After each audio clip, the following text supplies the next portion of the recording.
Hola mis queridos amigos, nuevamente con ustedes, su doctor Maximiliano, su doctor Tigre, el que ronca en esta negra noche. Y hoy pues hablaremos acerca de lo que significa la salud y el deporte para el mundo en este momento, cuando hemos vivido una pandemia que nos ha mantenido distantes, separados, inmóviles, sedentarios y sometidos a lo que es la manipulación mediática. Como nunca en la historia hemos sido objetos de manipulación mediática. Es así como se ganaron las elecciones en Ecuador, es así como se ganaron las elecciones en Brasil, así como se está viviendo el problema de Colombia, se está viviendo el problema de Cuba, de Nicaragua, el problema de Estados Unidos, el problema de Francia, el problema de Inglaterra, donde la manipulación mediática se ha convertido en el eje de la... Esta se llama la ciencia del engaño. Se ha desarrollado la ciencia del engaño a través de la manipulación mediática.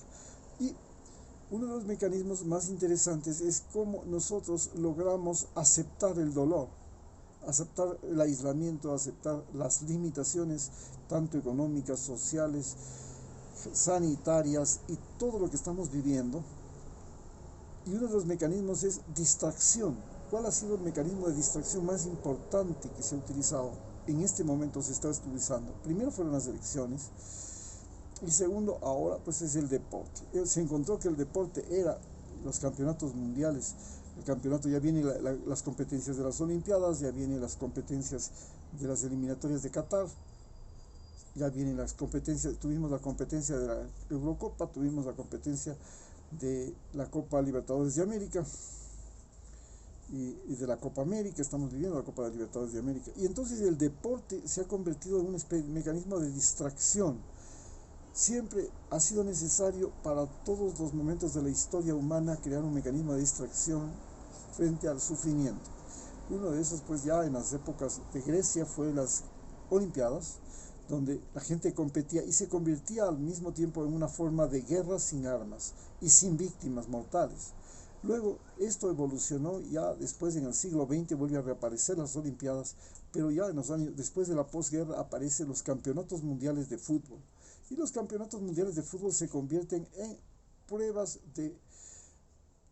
en mecanismos mediante los cuales cada uno de los gobiernos que tiene consigue primero acentuar, distraer la atención de sus habitantes frente a problemas cruciales. El caso de Brasil es el caso más patético. Tienes un país que dentro de América Latina vive la hecatombe más monstruosa que ha vivido ningún país latinoamericano. Número de muertos, una crisis económica, una crisis sanitaria imparable. Es el segundo país en el mundo con más muertos y en proporción a la población es terrorífica la situación. Pero además ha sido un país que ha degradado su relación con la naturaleza. Ahora pues vive incendios incontenibles y tiene una relación social muy conflictiva que se anida en las favelas, en los barrios pobres de Brasil, donde ya no entra la policía, ahí tiene que entrar el ejército, ahí hay guerra civil, es una forma de guerra civil. Este problema ha pretendido Bolsonaro menguarlo, reducirlo y atenuarlo mediante la Copa Libertadores, la Copa América. Y le ha servido muy bien porque realmente eh, Brasil logró dividir la atención entre las protestas de la gente que estaba muriendo, la gente que estaba insatisfecha, la gente que está hambrienta, con la atención a su equipo de fútbol. Y su equipo de fútbol era el que estaba, por lógica, debía ser el ganador. Pero sorpresa, como siempre pasa en el Maracaná, terminaron perdiendo frente a Argentina y esto tiene un costo político. En Brasil es muy diferente la situación que vive Brasil con respecto a Ecuador. En Ecuador el fútbol es muy importante, es trascendental, pero en ciertas zonas, por ejemplo, a no dudarlo, en Guayaquil la gente se puede matar por el fútbol y vemos cómo los de Melec y Barcelona se pelean en las calles. Pero en general en el país la política es el show que llama la atención y que ocupa el mayor tiempo de los medios de comunicación.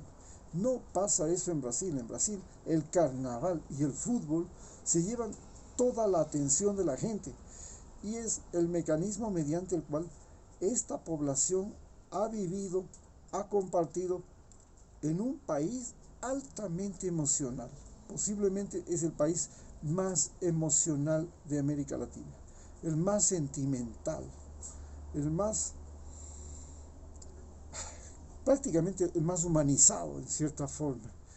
Tiene una gran diversidad cultural, una gran diversidad social, una gran diversidad humana. Y este país gigante, muy vinculado a la naturaleza, muy vinculado a su río Amazonas, a su selva amazónica, a sus enormes perfil costanero, a su océano Atlántico, es un país que ha recibido olas migratorias, ha conservado nacionalidades, ha recibido, tiene una pugna racial, blancos y negros, mulatos, indígenas. Esto hace que Brasil sea un país, una olla en ebullición, es un caldero de América Latina. Y ese caldero de América Latina siente con dolor y sufrimiento cuando un partido de fútbol se pierde, y esto fue terrible, por ejemplo, cuando hicieron su mundial de fútbol y Alemania y cogió a Brasil y le metió 7 goles a 1. Eso fue la gota que derramó el vaso y el comienzo de la debacle de Dilma Rousseff. A no dudar lo que podían haber otros problemas, pero por ejemplo, si hubiera ganado Brasil el Mundial de Fútbol, el problema de Odebrecht no hubiera tenido tanta relevancia y no hubiera sido el mecanismo mediante el cual se le lograba destituir a Dilma Rousseff y ponerle al temible, desgraciado Temer, que ahora está en la cárcel por pillo. Y Brasil no se hubiera hundido en lo que es ahora. Ir a poner a un militar sin ninguna trascendencia mental como el individuo que va a gobernar este país.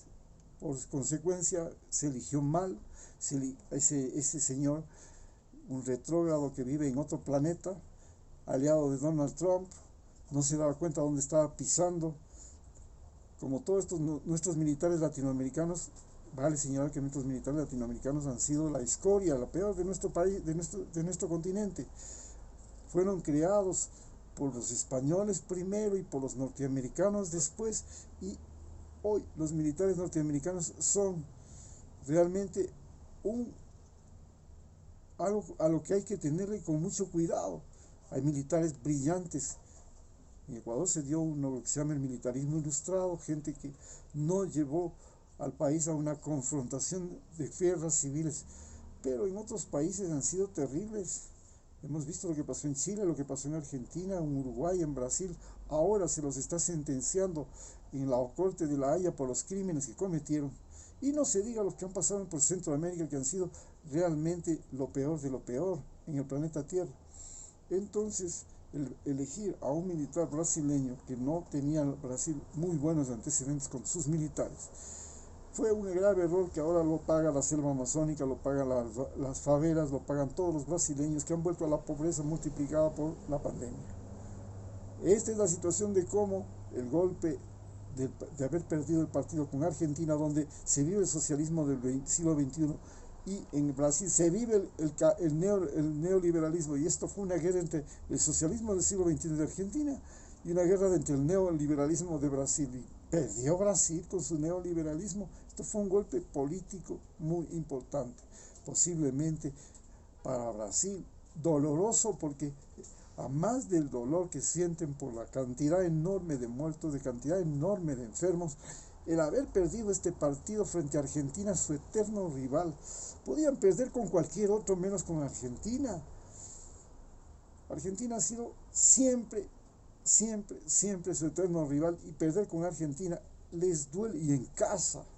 Bueno, perder en cualquier otra parte también puede ser, pero perder en casa con Uruguay y Argentina, eso para los brasileños es como tocarle en el punto débil, pues tocarle en el nervio. Es como coger, como dicen, poner las manos en el nido del águila. Los va a enloquecer. Así que prácticamente el partido de ayer, del sábado, en el que Brasil pierde frente a Argentina, define ya el futuro de Bolsonaro. Bolsonaro sabe que se encuentra ya en la picota después de que pretendió utilizar el fútbol como una distracción de los problemas de Brasil, pero le salió mal la jugada. Recordemos la película Gladiador y recordemos la historia de Roma, cuando en la misma película Gladiador se suponía que los romanos vencían a los bárbaros, y llega la pelea y resulta que los bárbaros le salen venciendo en el mismo Coliseo de Roma a los romanos, a los gladiadores romanos, y eso pues fue un impacto psicológico. Hitler, cuando hizo las competencias de las Olimpiadas de 1936 y Jesse Owens, el corredor negro norteamericano, ganó los 100 metros, eso produjo un shock tan grave políticamente a Hitler que él no quiso entregar la medalla al ganador de la prueba estelar de las Olimpiadas, los 100 metros planos. Esto nos hace ver la importancia que tiene y el uso político que tiene el deporte. El deporte, en el caso de Brasil, es fundamental, es el alma de Brasil, y el haber sido golpeado, como se dice, en el nervio, en la mitad del corazón, es para los brasileños un momento dramático. Se lo veía en el llanto de los brasileños, se lo veía para todos, ¿no? Para nosotros era simplemente, bueno, perdieron y sufren. No, para los brasileños era algo mucho más importante. No era como para cuando los demás, bueno, a uno se le escapa un lagrimón cuando pierde su equipo, pero en la pérdida, la derrota de Brasil fue con moco y baba, con llanto, con todos los pesares, porque este es el comienzo del fin de Bolsonaro. Gracias.